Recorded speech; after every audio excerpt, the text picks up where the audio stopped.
গাজায় আবারও হামলা চালালো ইসরায়েল। গাজার যুদ্ধবিরতি চুক্তি লঙ্ঘন করে রাফা শহরের পূর্বাঞ্চলে বিমান হামলা চালিয়েছে ইসরায়েল। এতে হামাস পরিচালিত পুলিশ বাহিনীর ৩ সদস্য নিহত হয়েছেন বলে জানিয়েছেন গাজার স্বরাষ্ট্র মন্ত্রণালয়। তাদের অভিযোগ, শনিবারের এই হামলা গত ১৯ জানুয়ারি থেকে চলমান যুদ্ধবিরতির সুস্পষ্ট লঙ্ঘন। তবে ইসরায়েলি বাহিনী জানিয়েছে তারা কয়েকজন সশস্ত্র ব্যক্তিকে লক্ষ্য করে এই হামলা চালিয়েছে, যারা কিনা তাদের বাহিনীর দিকে এগিয়ে যাচ্ছিল।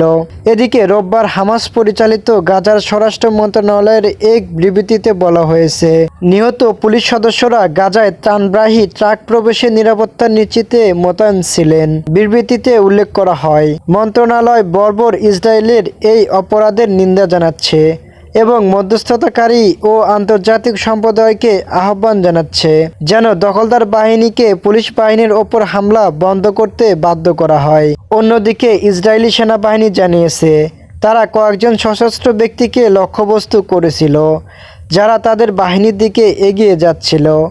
একই সঙ্গে ইসরায়েলি বাহিনী দাবি করেছে যে হামলার লক্ষ্য সঠিকভাবে অর্জিত হয়েছে। পাশাপাশি ইসরায়েলি সেনাবাহিনী গাজার সব বাসিন্দাকে তাদের নির্দেশনা মেনে চলার এবং ওই অঞ্চলে মোতায়েন ইসরায়েলি সেনাদের কাছাকাছি না যাওয়ার আহ্বান জানিয়েছে। সূত্র রয়টার্স।